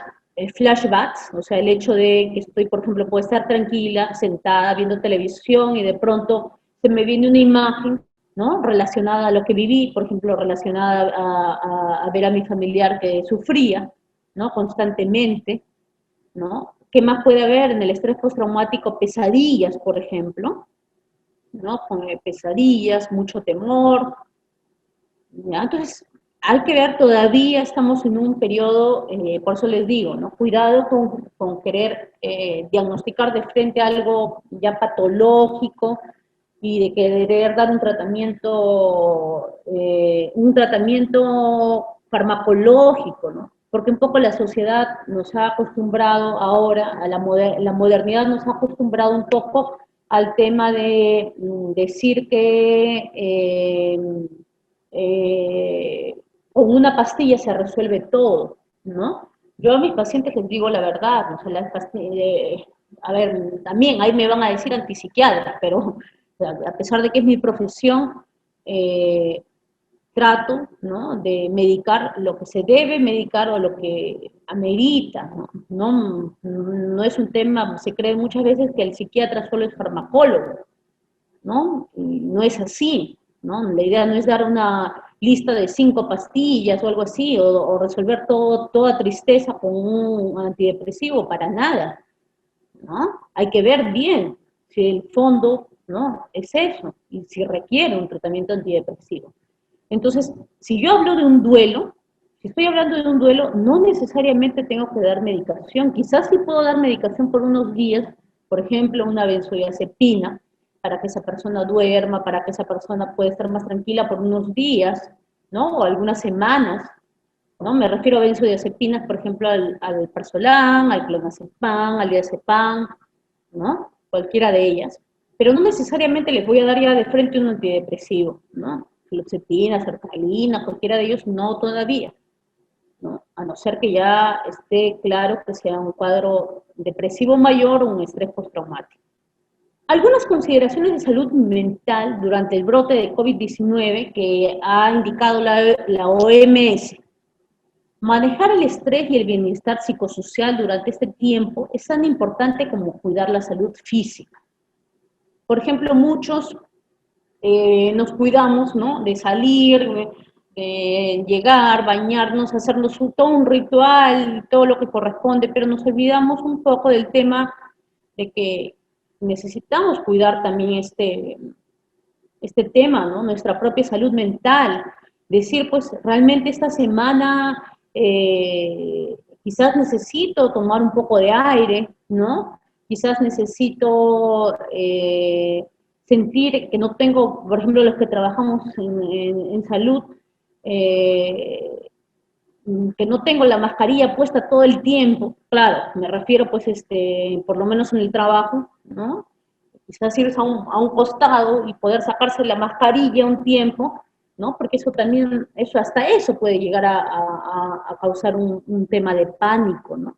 Un tema de pánico e incluso, ¿no? O sea, con todo este tema del estrés, de la angustia, causan pues cuadros dermatológicos, por ejemplo, endocrinológicos, ¿no? Entonces, los cuadros de dermatitis a veces por el tema de la mascarilla y todo eso también a su vez generan un cuadro de ansiedad paralelo, ¿no?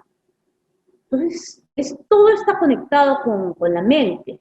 Entonces, no podemos dejarlo de lado, no solamente es cuídate, no salgas, ¿no? Porque, claro, yo entiendo, mejor quédate en casa. Lógico, mejor quédate en casa, pero no podemos vivir siempre en casa, ¿no? O sea, no va a ser así, ¿no? Va a haber un momento en que nos tendremos que enfrentar a la realidad. Cuidar las necesidades básicas y emplear estrategias de afrontamiento útiles, ¿no? Digo esto ¿por qué? Porque no podemos hablar de salud mental mientras no se maneje las necesidades básicas. ¿Cómo podemos hablar de salud mental si no hay que comer? Si la gente perdió sus trabajos. Mucha gente en el Facebook, por ejemplo, yo veía que ponían, sobre todo hasta hace unos meses, ¿no? Que esta crítica, ¿no? De por qué eh, la gente sale a trabajar, que porque se van en los micros, porque tal cosa y tal cosa, no cuidas tu vida, no cuidas a tu familia, pero es que si no te queda otra, o tienes entre contraer el virus, o sea, o muero por el virus o muero por el tema de no cubrir mis necesidades básicas, ¿no? Entonces, qué importante es eso, ¿no? O sea, y eso también implica como sociedad en qué medida somos tan críticos, ¿no? Porque a veces somos muy críticos en relación a qué estamos, como que nosotros hacemos todo perfecto, ¿no? Tendemos a criticar, no solamente criticamos a las autoridades, criticamos a los vecinos, criticamos al que sale con el perrito, criticamos a todos, ¿no? Pero no nos ponemos en el lugar, o sea, no tenemos esa empatía, ¿no? O sea, el trabajo principal para cuidar, para trabajar de salud mental, no se necesita ser psiquiatra, ni nada, ni psicoterapeuta, nada, no, nada de eso. Lo que se necesita es tener empatía, trabajar mucho el tema empático, asegurar tiempo para descansar y tomarse un respiro durante el trabajo o entre turnos. Eso es importantísimo. Ingerir alimentos saludables, realizar actividad física, ¿no? Mantener contacto con familiares y amistades, aunque sea de manera virtual, ¿no? Aunque sea de manera virtual, ¿no? Aunque sea de manera virtual. Eh, Evitar, por ejemplo, el uso de estrategias de afrontamiento poco útiles, como el consumo de tabaco, alcohol u otras drogas. Claro, definitivamente, o bien esta situación de la pandemia ha hecho que muchas personas dejen, dejen de consumir a veces por necesidad, porque no hay plata y porque no había manera de salir, ¿no? Muchos jóvenes, por ejemplo, han tenido que consumían drogas, han dejado de consumir, se han acercado más a los papás, sí, por un lado sí, pero por otro lado hay personas que están consumiendo más tabaco por su ansiedad, consumen alcohol en casa, ¿no? O quizás otras drogas también en casa. Aceptar que algunos trabajadores pueden experimentar que su familia o su entorno les evita debido al estigma o al miedo.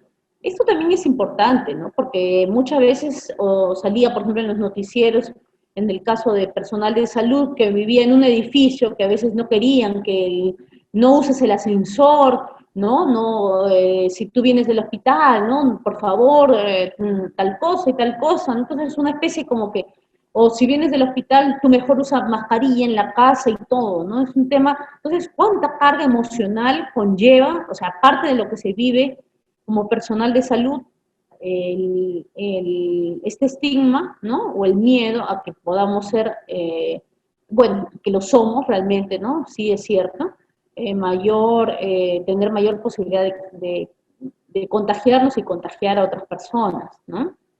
Entonces, toda esa carga emocional es muy fuerte. Emplear el uso de métodos digitales como forma de mantener contacto con sus seres queridos, ¿no? O sea, lo positivo es que muchas personas, por ejemplo, adultas mayores, han tratado, ya están entrando al tema de lo que no era antes, de poder el, utilizar el Internet, el Facebook, el Zoom, diferentes herramientas para poder, WhatsApp video, ¿no? Para poder mantenerse en contacto con sus seres queridos, ¿no? Ahora, mucha gente pues también que acostumbraba, por ejemplo, a visitar los fines de semana a su familia, ¿no? Ha dejado de hacerlo, ¿no? Padres, por ejemplo, padres separados, divorciados, ¿no? Que iban a visitar a sus hijos los fines de semana, muchas veces por ese tema, a veces de la pandemia y por evitar el contagio, ¿no? Han dejado de hacerlo, ¿no? Todo eso repercute en la salud del niño, del adolescente y también de la persona, del padre, por ejemplo, ¿no? Entonces, todo eso se tiene que trabajar de manera integral, ¿no? O sea, hacer políticas referente a eso y concientizar en relación a que, por ejemplo, la importancia de que en estos casos, el tema, por ejemplo, de una llamada, ¿no? Quizás ya no te veo tan seguido, pero te llamo con más frecuencia o te escribo mensajes, ¿cómo estás? ¿No? ¿Cómo estás, hijo? O, ¿no? Tal cosa, como diciendo, por si acaso estás presente. Y les dejo acá en cuanto a la telemedicina, una resolución, la resolución ministerial número 117, que si la pueden revisar, ¿no?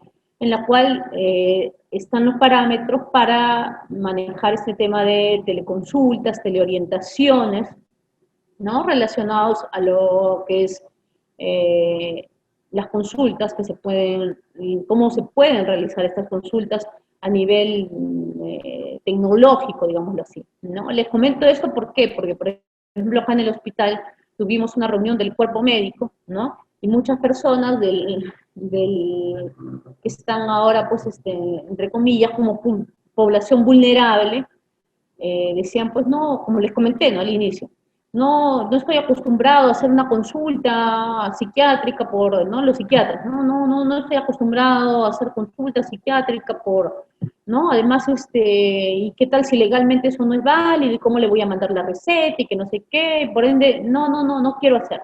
Pero, oye, necesitamos ayudar a la población, pues no podemos quedarnos de brazos cruzados, ¿no? Entonces, hay una resolución, ¿no? Que te indica cómo se va a hacer todo este proceso, ¿no? Cómo se le hace firmar al paciente un consentimiento. Primero, ¿no? Lo que hacemos es, ellos firman un consentimiento en el que están aceptando estas consultas virtuales, ¿no?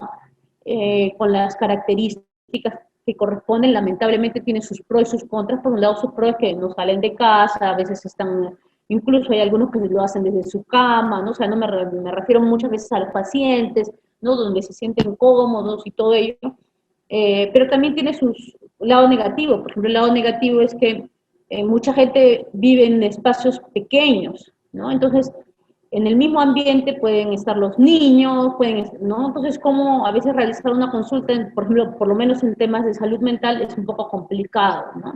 Por un lado, por otro lado, el tema de la conexión al Internet también es otra cosa, ¿no? O sea, hay cositas que van variando, pero nos vamos adaptando, esa es la idea, ¿no? Nos adaptamos, por ejemplo, al tema de que si no se hace si no se puede, por ejemplo, la conexión es mala, lo que yo hago es que, bueno, ya, ¿sabes qué? Te corto y no necesariamente te tengo que ver. A veces hago la consulta vía telefónica, ¿no? Aunque sea te escucho, pero por lo menos te puedo dar un soporte de esa manera. Esa es la idea, ¿no? O sea, que no se pierda ese soporte. Ahora, he querido un poco el tema de hablar del personal de salud. ¿Por qué? Porque muchas veces con este contexto de epidemia, tanto la prensa, tanto los medios en general, nosotros mismos muchas veces nos hemos etiquetado como los guardianes de la salud, nos han llamado los héroes, hasta nuestros, por ejemplo, en el caso de los médicos, ¿no? Los que han fallecido, ¿no? Héroes de bata blanca. La verdad es que, bueno, particularmente yo no creo mucho en este tema de ser héroe, morir en estas situaciones, ¿no? La idea es que un personal de salud tenga todos los cuidados, ¿no?, que amerita, ¿no?, la profesión en sí. De hecho, vamos a tener mayor riesgo, ¿no? De hecho, va a haber quizás mayor complicaciones en algunos casos, pero eso no, digamos, no excluye, ¿no?, que de alguna manera tengamos que protegernos más o que tengamos que también en el aspecto mental cuidarnos más, ¿no? Porque muchas veces como un tema con toda esta pandemia, como que nos creemos héroes de todo, ¿no? Héroes para cuidar al compañero, héroes de hacer esto, héroes de hacer lo otro, mientras tanto nuestra salud mental está totalmente afectada. Pues no es así, ¿no? O sea, eso es lo que un poco nos quieren hacer ver, ¿no? Nosotros acá a veces, definitivamente, la figura médica, ¿no?, peruana de heroísmo es Alcides Carrión, ¿no? Pero la época donde Alcides Carrión se colocó la verruga peruana, ¿no?, la Bartonella basiliforme, no es la misma época de ahora, ¿no? Ahora no voy a ser un héroe por exponerme más al virus, eso no es digamos, heroísmo, ¿no? Hay que evaluar bien lo que hacemos, ¿no? Tanto a nivel físico como mental, ¿no? Porque de todas maneras hay que tener en cuenta que tenemos una familia, que tenemos mucho detrás de nosotros. Y también ese aspecto, ¿no? O sea, la responsabilidad, entre comillas, que nosotros mismos nos imponemos, ¿no? Muchas veces la gente que trabajamos en salud, nosotros mismos nos imponemos como que somos, que lo podemos todo, ¿no? Lo cual no es siempre así y hay que aceptar que también nosotros podemos tener momentos de mucha ansiedad, de mucha angustia. Bueno, con eso yo he querido terminar la exposición. He querido terminar la exposición. Como ven, de alguna manera, si bien ustedes me podrían decir, pero bueno, yo quiero saber qué es lo que, no sé, si utilizar un medicamento, ¿no? Lo único que podría decirles, por ejemplo, a nivel farmacológico, es que en este momento, quizás por ahí todos podemos necesitar un cierto tiempo, si hay mucha ansiedad, claro, una benzodiazepina, como les dije, pero la idea es que hay que ver el fondo de las cosas, ¿no? Voy a responder algunas preguntas porque justo 6:40 me dijo el licenciado Héctor que tenía que acabar la exposición para poder responder algunas preguntas. Entonces, eso es lo que estoy haciendo. A ver, vamos a ver. Eh, Gladys Núñez pregunta, doctora, buenas tardes. Actualmente parece que están haciendo estudios en el cual dicen que hay mayor carga viral en el cerebro de coronavirus SARS-CoV-19. Definitivamente, o sea, como les dije, ¿no? De hecho, hay una mayor, o sea, el virus es neurotrópico, ¿no? Hay una atracción por el sistema nervioso, sí, pero ahorita, o sea, si lo vemos desde el punto de vista, siempre el principal objetivo del virus, por ahora, va a ser a nivel pulmonar. Hay que ver a futuro si hay secuelas neurológicas o neuropsiquiátricas, probablemente sí lo haya. Si lo vemos a nivel histórico, si ponemos el SARS-CoV que se dio en China, ¿no? Y el MERS, ¿no? El de Medio Oriente, el coronavirus del Medio Oriente, definitivamente se hicieron estudios en el cual sí se corroboró que habían daños neurológicos y psiquiátricos, ¿no? Que producían síntomas, o sea, producían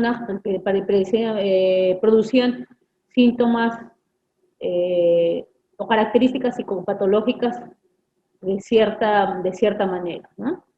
Entonces sí hay una atracción por no solo el cerebro, ¿no? El sistema nervioso central en general.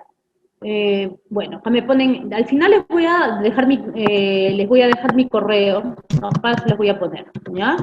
Ahí cualquier cosa que necesiten, me pueden escribir con mucho gusto. Si tienen alguna duda, con mucho gusto. Ese es mi correo. Veamos. Buenas tardes, Ana Luisa León Durán dice. Buenas tardes, doctora. Tengo un familiar de 26 años, sufre de ansiedad. A su mamá le dio COVID. Él se contagió. Una de sus indicaciones es cefalexina y dexametasona juntas, pero él se resiste a que le pongan porque dice que le va a dar infarto. Mi consulta es, ¿la dexametasona es contraproducente porque él no sufre de ninguna patología cardíaca? Es una pregunta interesante en el sentido de que claro, también, o sea, a nivel farmacológico, si lo vemos desde ese punto, hemos visto una serie de cambios desde que inició este tema de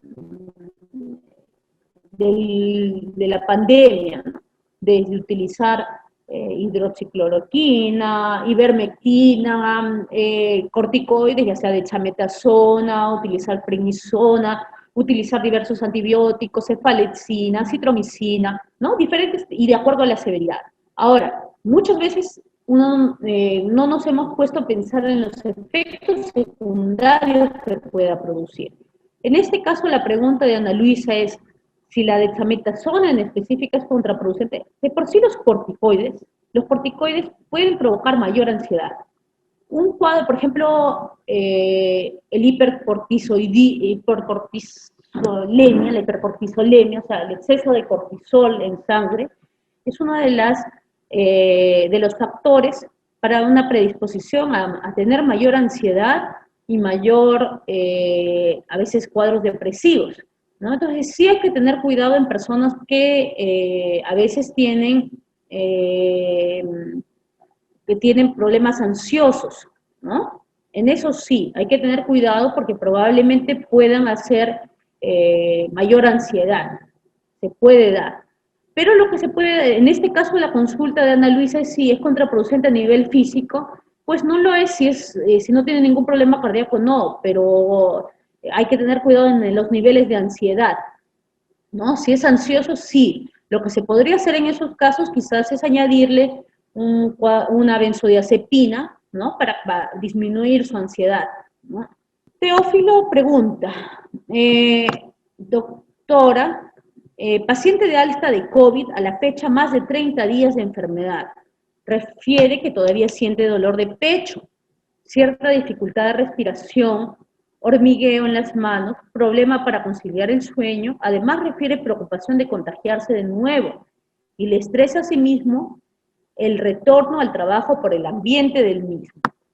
¿Cómo hacer un diagnóstico diferencial entre si es estragos de enfermedad o estará pasando ya por un estrés postraumático o problema de adaptación?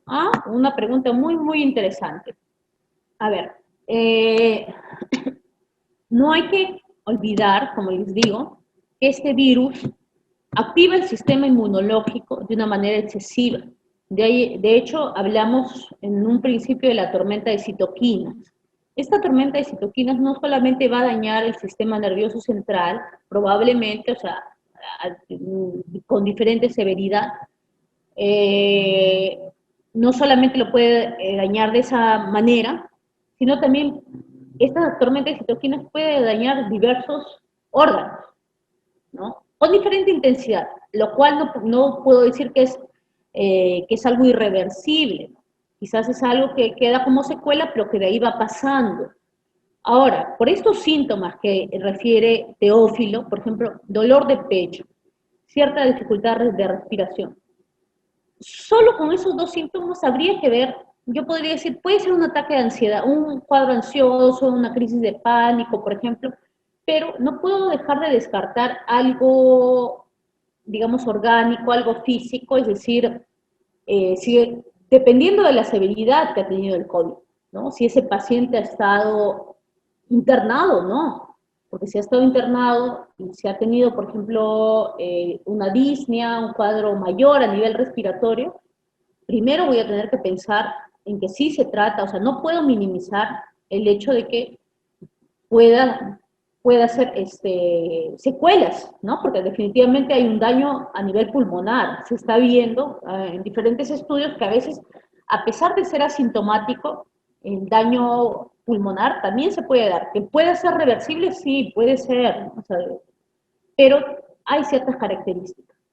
Ahora, puede haber hormigueo en las manos, problemas para conciliar el sueño, la preocupación de contagiarse de nuevo, eso ya me da más una idea de que puede ser algo más ansioso, ¿no? Y el estresa el retornar al trabajo. O sea, definitivamente, por eso les digo, hay muchas secuelas eh, a nivel pues, emocional, ¿no? Lo que conlleva esta enfermedad. Ahora, si esta enfermedad tiene estragos de si podríamos decir, estará estragos de la enfermedad o estará pasando ya por un estrés postraumático, problema de adaptación. Eh, Más de 30 días de enfermedad, ya. Todavía no podemos hablar de un estrés postraumático por el tiempo, ¿no? Porque si ha sido hace 30 días que ha sido dado de alta y está pasando por todo esto, nosotros antes de los 3 meses, y si tenemos estos síntomas, podemos diagnosticar una reacción a estrés agudo, así se llama. Reacción a estrés agudo lo pueden encontrar en el CIE-10, en el Manual Internacional de Enfermedades, como F43.0, ¿no? Que es una reacción a un estrés fuerte, ¿no? Y que puede pasar más o menos en un mes, ¿ya? Entonces, no podemos diagnosticar un estrés postraumático aún, ¿no? Y no tiene los síntomas de estrés postraumático. Para hablar de estrés postraumático tendría que tener otras características, que podría ser el tema de flashbacks, el hecho de que se me viene de pronto la imagen de lo que me pasó, ¿no? De que estaba con dificultad respiratoria, ¿no? Tendría que tener pesadillas al respecto, tendría que tener, evitar situaciones, ¿no? Pero ya una angustia mucho mayor, ¿no? Porque por lo que narra Teófilo, no llega a ser eso. Yo diría que es una reacción a estrés agudo. ¿Y cómo manejarlo eso? Quizás lo manejamos con ejercicios de relajación, podemos manejarlo también, si es que no duerme, sería bueno quizás darle hipnóticos o benzodiazepinas por un cierto tiempo, ¿no? Quizás 2 semanas, 3 semanas, ¿no? Mientras está más tranquila la persona. ¿Ya? Lisette dice, eh, doctora, tengo mis abuelitos que están deprimidos debido a la situación debido a la situación, ¿qué puedo hacer para ayudarlos? Es importantísimo, ¿no? Esta pregunta de Lisette Chávez. No hay que ver, como les digo, ¿estarán deprimidos o no?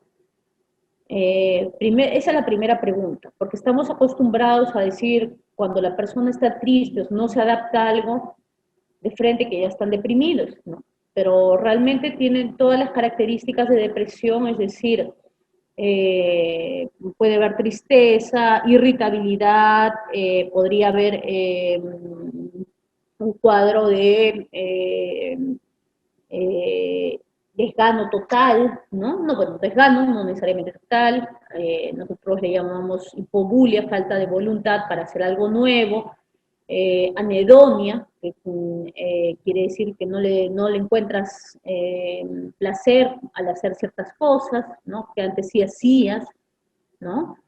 Entonces, a ver, ¿es realmente una depresión o es que tú, por ejemplo, le estás quitando algo que ya, o sea, un estilo de vida que ya no pueden tener? ¿No? Hay que ver eso. ¿Y qué es lo que se puede hacer para ayudarlos? Hay que darles herramientas, no solamente decirle ya pon de tu parte, a veces esa frase sin querer la usamos constantemente, ¿no? Los adultos para decir pon de tu parte, vas a estar mejor. Eso es relativo, ¿no? Lo que podemos hacer ahí para ayudarlos es o sea, estar presentes y entender sus emociones. Si se sienten tristes, que nos cuenten a veces. Cuéntanos, o sea, cuéntame, quizás necesiten recordar un poco, llorar un poco también, ¿no? Escucharlos, saber qué es lo que les asusta, ¿no? Saber qué es lo que les está pasando estar, el hecho de muchas personas, por un lado, el hecho de ya no poder visitar a un adulto mayor ha hecho que estén más aislados, ¿no? Entonces, al estar más aislados las personas como que eh, la soledad, ¿no? En esas personas ha sido pues muy negativa, ¿no? No ven a los nietos, no ven a nadie que antes sí veían. Entonces, hay que buscar alternativas, quizás de verlos, no sé, por ahí, por ejemplo, hay gente que es lo que hacen, o sea, verlos incluso, aunque sea por fuera de la casa, ¿no? Algunos, de alguna manera, ¿no? Yo sé que a veces, por ejemplo, una persona adulta mayor con un niñito de 2, 3 años va a ser difícil, porque de todas maneras el niño de 2, 3 años es inquieto, va a querer abrazar y todo eso, ¿no? Es más complicado, pero de alguna manera se puede hacer un acercamiento, ¿no? Que no llegue necesariamente al contacto físico. Bueno, y utilizar muchas herramientas tecnológicas también, ¿no? Para poder ayudarlos. Si me preguntan, relacionada a esta pregunta de Lisette, darle medicamentos, no necesariamente, porque imagínense, están deprimidos, pero encima de, pónganse en este contexto de los adultos mayores, ¿no? Encima de que estoy pasando todo esto, de que mi vida ya no es la misma de antes, de que me tienen en casa, de que me tienen como un niño, de pronto me dicen, estás deprimido y tienes que tomar tales medicamentos. ¿Por qué? Yo no estoy loco. No, o sea, pueden decir, ¿yo por qué voy a tomar? O sea, no, encima de todo lo que me está pasando, encima tengo que tomar medicamentos. Entonces, no necesariamente es así. A no ser que tengan pues otros síntomas como por ejemplo insomnio, mucha angustia, ¿no? Otras características, ¿no? Que requieran, ¿ya? Pero de inicio, o sea, iniciar un tratamiento de mayor tiempo, yo por lo menos soy un tanto escéptica a eso, ¿no? Porque de todas maneras, si yo inicio, por ejemplo, un medicamento antidepresivo, ya sea fluoxetina, sertralina, cualquiera de ellos, que se están muchas veces ahora nosotros como psiquiatras, muchos pacientes, muchas personas, ¿no? Y no quiero decir pacientes de frente, porque no todos necesariamente, entre comillas, son pacientes, piden ayuda, ¿no? Y muchas veces hasta ellos piensan, pero no me va a recetar algo. Es que es relativo. Tú quieres que te recete también algo, pero que lo vas a tener que tomar por 6 meses, porque si yo te receto un antidepresivo, no es que lo vas a tomar un mes, ni 2 meses. Si tú tomas fluoxetina, mínimo un tratamiento con un antidepresivo son 6 meses.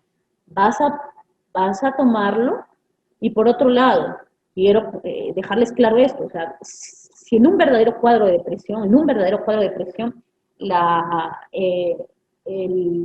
digamos, la tasa de remisión de los antidepresivos en un primer momento no llega ni al 40%, o sea, 60% no es tan efectivo. Entonces yo tengo que valorar bien si es que yo voy a iniciar un antidepresivo, ¿no? ¿Ya? Entonces, en este caso de Lisette, yo te recomendaría seguir primero las pautas de eh, quizás darle nuevas alternativas de entretenimiento también, que salgan un poco más, que comiencen a caminar yo les digo a todos mis pacientes, si sean adultos mayores, caminen, claro, no en un sitio muy hacinado ni nada de eso, pero que salgan a caminar, ¿no? Que tomen un poco de aire, ¿no? Es necesario. Eh, Teófilo me agradece, no, de nada. Irma Chávez a todos dice, ¿existen reacciones adversas a fármacos contra el COVID? También es una pregunta interesante.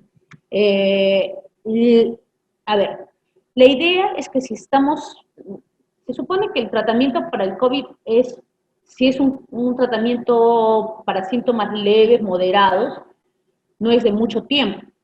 No es de mucho tiempo y se puede continuar con medicamentos, por ejemplo, los medicamentos tipo, si son antidepresivos, si la persona ya ha estado tomando antidepresivos o también los antipsicóticos, sí se puede, ¿ya? Es raro que haya reacciones adversas, ya sea con medicamentos como ivermectina, con corticoides, no, muy poco, o sea, no se ha visto casos específicos, de las revisiones que yo he podido ver, no, pero sí de todas maneras hay que tener cuidado porque en el sentido de que de todas maneras la mayor parte de medicamentos pueden ser hepatotóxicos, ¿no? Entonces, de todas maneras hay que tener ese cuidado. Paciente de 26 años desea ver a su abuelito que vive sola y sus padres no la dejan por temor al contagio. Y eso la deprime, insomnio, apego afectivo a un enamorado que está en otro país le da mucha ansiedad, ¿qué opina? Bueno, quizás el tema de ella es que, quizás hay una dependencia afectiva, no es tanto el miedo, o no es tanto que desea ver al abuelito, sino no quiere estar sola, podría ser. Y si hay este tema ella es una mujer de 26 años, ¿no? O mujer o varón, no lo sé. No, mujer, de alguna manera, no hay necesidad de ello, ¿no? O sea, ahí prioriza el tema de cuidar al abuelito. Y ahí tendría que trabajar su apego emocional. Es un cuadro ya un poco más complicado y habría que ver si requiere. Acá hay una pregunta de Teófilo nuevamente. Trabajador post-COVID refiere sentirse bien, pero al acostarse a dormir concilia sueño, pero pasado un momento le presenta pesadillas todas las noches.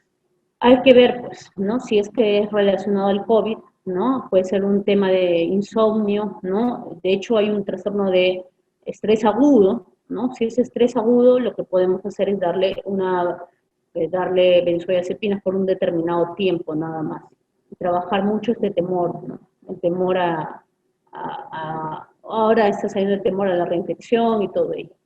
Y, bueno, no sé, licenciado Héctor, si hay algún, bueno, creo que justo he terminado a las 7, ¿no? Les agradezco mucho a todos los participantes. Tienen ahí mi correo por cualquier duda, ¿ya? Con mucho gusto estoy para resolverla. Ahí queda de todas maneras, creo, mi presentación y si no, licenciado Héctor, ya se la paso para que él se las envíe. ¿Sí? Les agradezco muchísimo. Entonces, que tengan buenas noches.